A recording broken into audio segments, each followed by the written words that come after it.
Saluto e ringrazio Giorgio Tronca, Prima il Veneto. Buonasera a tutti, ciao, Buonasera, grazie per l'invito, direttore.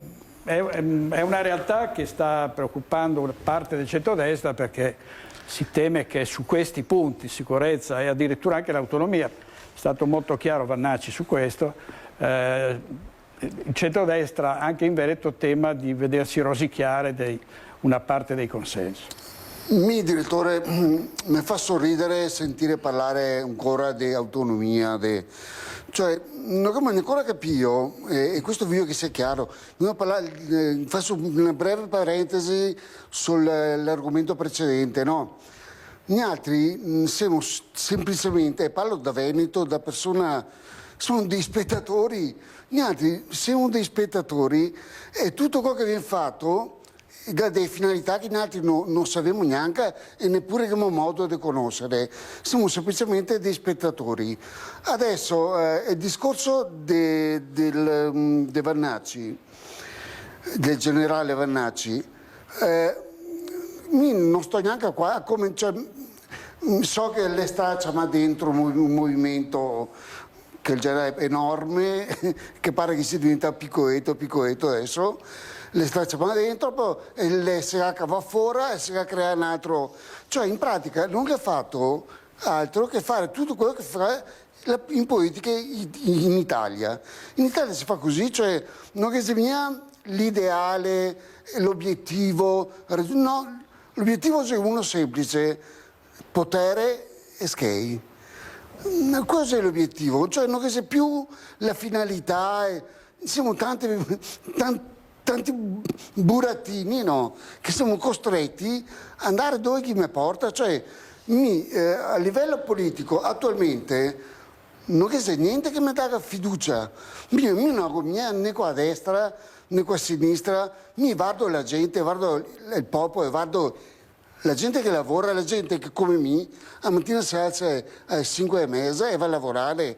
E mi dico la verità, cioè di tutti questi sughetti che viene fatti, non so che me ne scusami, non so che me ne frega proprio tanto, nel senso, mi so che l'unica roba che devo fare è alzarmi, andare a lavorare, miliardi di impegni, ma non per diventare il presidente, no, per riuscire a mandare avanti la famiglia, a sostenere, a far sopravvivere la mia famiglia. Bon, sì che non dimenticare che l'obiettivo non deve essere quello di diventare miliardari, di comandare, di avere potere, di poter decidere alzo la benzina, sbasso la benzina, faccio la guerra qua, la faccio vedere, copro 200%, cioè non c'è più senso della vita, cioè dell'essere umano, delle cose che ha bisogno una persona, un essere umano, dell'importanza della famiglia, dell'importanza di sostenere, di collaborare per poter vivere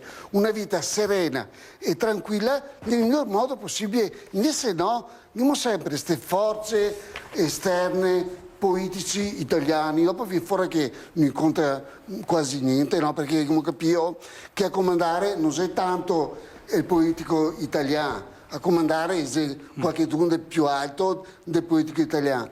E noi abbiamo semplicemente da accettare quello che lui decide di fare, cioè la colpa è anche nostra, che pensavo negli ultimi giorni qua, la colpa è proprio nostra, direttore, perché non facciamo neanche niente, non abbiamo neanche la volontà di poter cambiare. L'obiettivo non è diventare miliardario oppure avere più schede che altro che tenere di fronte a casa.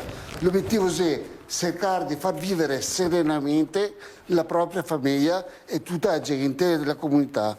Questo è l'obiettivo. Grazie Tronca. Beh, in effetti. Allora, Tronca, poi torniamo anche da Mirko. Io inizio la mia prima parte del mio secondo intervento parlando in italiano.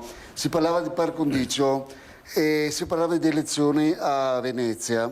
Sì. E io volevo innanzitutto, per far capire, volevo ringraziare Rete Veneta e ringraziare il direttore Baccialli, perché io non sono nessuno, sono un semplicissimo veneto, orgogliosamente veneto, e lei, Rete Veneta, mi date la possibilità di esprimere senza nessun vincolo tutto quello che penso realmente.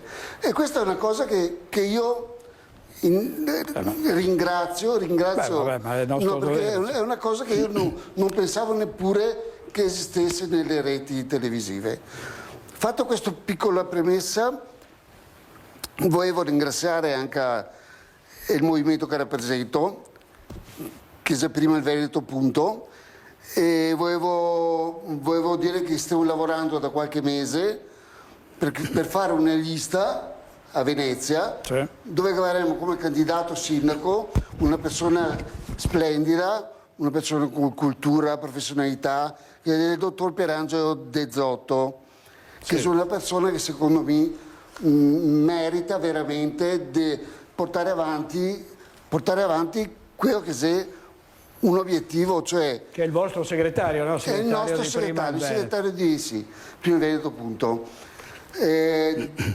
Sarò candidato consigliere anch'io, Sì. anche se si vota nel paese mio di residenza. Scusami, parlo italiano qualche Sì. volta. No, prego, prego. Allora, per me è stata una scelta un po' complessa, però dopo alla fine, che ho anche pensato parecchio, ho avuto l'opportunità di farlo, e per me competere nelle elezioni come consigliere del Comune di Venezia, permetto, Venezia non è solo la capitale della mia regione, Venezia è la capitale, punto. E ora mi competere per poter fare il consigliere del Comune di Venezia è qualcosa che mi ha veramente toccato il cuore, nel senso, mi sono già contento così. Se fatica cioè è un mondo, quello politico e le amministrative, che cosa ha fatto nel mio paese per 2 mandati, che è di 10 anni, è un mondo un po'... lo conosciamo, chi che sta dentro sa come che è amministrare un comune. Per me solo avere la possibilità di competere per entrare nel comune nella mia capitale, per me è un orgoglio, una roba, mi sento veramente sollevato.